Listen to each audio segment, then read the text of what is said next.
Assalamualaikum warahmatullahi wabarakatuh. Balik lagi di channel Indra Edu. Nah, dalam kesempatan kali ini kita akan belajar bersama, yaitu membahas materi Ilmu Pengetahuan Sosial kelas 8 bab 2. Adapun tema dari bab 2 ini yaitu Kemajemukan Masyarakat Indonesia. Pembahasannya itu adalah bagian A, Keragaman Aktivitas Ekonomi Masyarakat. Nah, ini adalah materi IPS kelas 8 bab 2 tentang Kurikulum Merdeka tahun 2024. Seperti biasa, sebelum kita lanjut kepada pembahasan, mari subscribe terlebih dahulu, like, komen, dan boleh share kepada rekan-rekannya supaya kita semua bisa menebar manfaat yang lebih banyak lagi. Adapun tujuan pembelajarannya, setelah mengikuti pembelajaran ini, maka peserta didik diharapkan mampu mendeskripsikan keragaman bentuk muka bumi terhadap keragaman aktivitas ekonomi masyarakat. Mari simak materinya. Coba perhatikan apa yang ada di gambar ini. Tentunya dalam gambar ini ada sebuah gunung yang sangat indah, lalu juga ada beberapa masyarakat yang sedang melakukan kegiatan. Nah, gambar tersebut merupakan salah satu gunung yang ada di negara kita, yaitu Gunung Bromo. Gunung Bromo merupakan gunung yang terletak di Jawa Timur. Di kawasan Gunung Bromo terdapat masyarakat Tengger. Bagaimana bentuk wilayah di tempat tinggalmu? Adakah gunung, sungai, pantai, atau lembah? Tentunya dari masing-masing wilayah tersebut dapat menghasilkan potensi alam yang beraneka ragam. Hal ini dapat dimanfaatkan oleh masyarakat di sekitar tempat tinggal tersebut, yaitu tentunya untuk mengambil hasil alam sebagai sumber ekonomi, entah sebagai bahan produksi, bahan untuk dikonsumsi sendiri, ataupun dikirim ke wilayah lain. Bagaimana proses geografis mempengaruhi aktivitas ekonomi? Nah, lalu apa sih yang dimaksud dengan cuaca? Serta apa yang dimaksud dengan iklim? Pengaruhi cuaca dan iklim bagi kehidupan.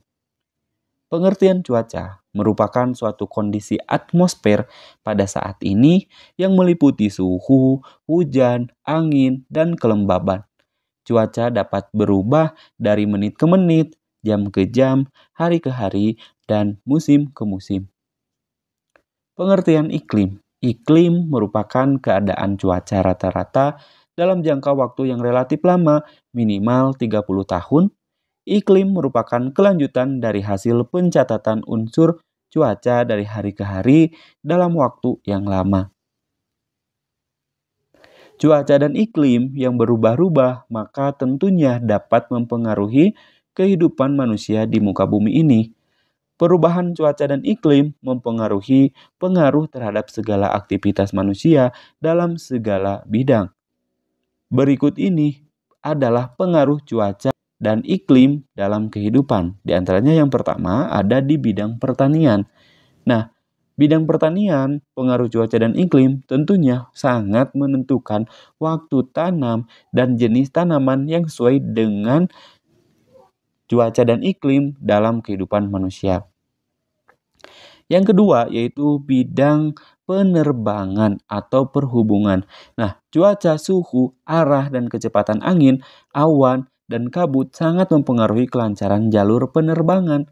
Selain berpengaruh terhadap penerbangan, faktor cuaca dan iklim tentunya berpengaruh pula terhadap transportasi laut, seperti arah dan kecepatan angin, tinggi gelombang, badai, dan lain sebagainya.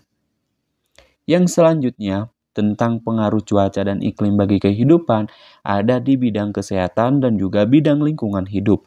Nah, dalam bidang kesehatan, iklim dan cuaca juga berpengaruh terhadap kesehatan manusia. Banyak penyakit yang muncul di cuaca tertentu. Sebagai contoh adalah penyakit yang disebarkan oleh nyamuk seperti demam berdarah dan malaria. Yang berikutnya adalah bidang lingkungan hidup. Perubahan iklim dan cuaca mempengaruhi kondisi ekosistem di suatu tempat. Musim kemarau yang panjang tentunya menyebabkan gangguan siklus hidrologis yang berdampak pada keberlangsungan makhluk hidup di ekosistem tersebut. Adapun yang berikutnya adalah pengaruh cuaca dan iklim bagi kehidupan di bidang industri. Iklim mempengaruhi mata pencaharian penduduk. banyak industri tradisional yang masih bergantung pada kondisi cuaca seperti panas matahari, antara lain industri garam, genteng, batu bata, dan kerupuk. Yang berikutnya, bentuk muka bumi di Indonesia. Bentuk muka bumi di Indonesia memiliki keragaman baik di lautan ataupun di daratan. Bentuk muka bumi tersebut mengalami proses perubahan yang berangsur-angsur selama masih ada pergerakan. Perubahan bentuk muka bumi dipengaruhi oleh tenaga eksogen dan juga tenaga endogen. Apa sih yang dimaksud dengan tenaga eksogen dan apa pula yang dimaksud dengan tenaga endogen? Tenaga endogen yaitu merupakan tenaga yang berasal dari dalam perut bumi sehingga mengakibatkan pergerakan kulit bumi. Tenaga endogen meliputi vulkanisme, yaitu aktivitas gunung api, tektonisme, aktivitas gerakan lapisan bumi, dan seisme. Yang berikutnya adalah tenaga eksogen. Yang dimaksud dengan tenaga eksogen adalah tenaga yang berasal dari luar bumi, artinya tenaga yang berasal dari atas permukaan bumi, seperti kegiatan manusia yang membentuk permukaan bumi berupa air, angin, organisme, sinar matahari, dan juga es. Yang berikutnya adalah aktivitas ekonomi.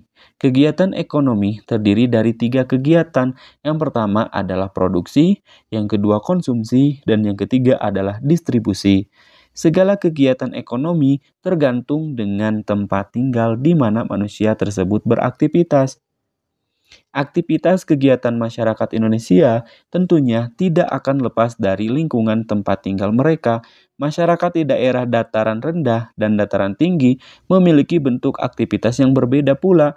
Begitu pula dengan masyarakat yang tinggal di daerah pegunungan ataupun pesisir pantai.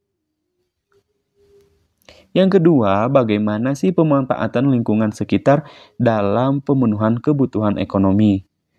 Nah, berikut ini adalah hal-hal yang harus dilakukan dalam memanfaatkan berbagai potensi di lingkungan sekitar. Yang pertama, menerapkan pembangunan yang berkelanjutan dengan prinsip regenerasi. Yang kedua, mengambil segala bentuk potensi alam dengan memperhatikan analisis dampak lingkungan untuk generasi mendatang. Yang ketiga, tentunya memprioritaskan kebutuhan saat ini dengan mengambil keputusan secara bijak.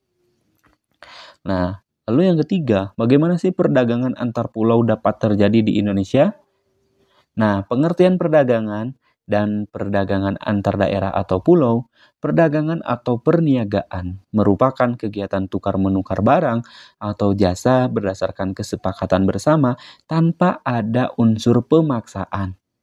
Perdagangan antar daerah atau antar pulau merupakan perdagangan yang dilakukan oleh penduduk atau lembaga suatu daerah atau suatu pulau dengan penduduk atau lembaga suatu daerah atau pulau lain dalam satu batas wilayah negara atas dasar kesepakatan bersama. Yang berikutnya faktor pendorong dan manfaat perdagangan antar pulau. Nah, suatu perdagangan antar pulau atau suatu perdagangan tentunya tidak akan terjadi suatu perdagangan antar pulau atau suatu perdagangan tanpa adanya faktor pendorong. Nah, faktor pendorong yang pertama yaitu perbedaan faktor produksi yang dimiliki. Tentunya, produksi yang dimiliki antar daerah yang satu dengan daerah yang lain memiliki perbedaan sehingga terjadi dorongan untuk melaksanakan suatu perdagangan antar daerah yang satu dengan daerah yang lainnya atau antar pulau yang satu dengan pulau yang lainnya. Yang kedua, faktor pendorongnya itu adalah perbedaan tingkat harga antar daerah. Lalu juga ada manfaat perdagangan antar pulau. Yang pertama, menyediakan alternatif alat pemuas kebutuhan konsumen. Yang kedua, meningkatkan produktivitas produsen. Yang ketiga, memperluas kesempatan kerja bagi masyarakat. Sekian dan terima kasih. Sampai jumpa di video berikutnya. Semoga bermanfaat. Kami akhiri. Assalamualaikum warahmatullahi wabarakatuh.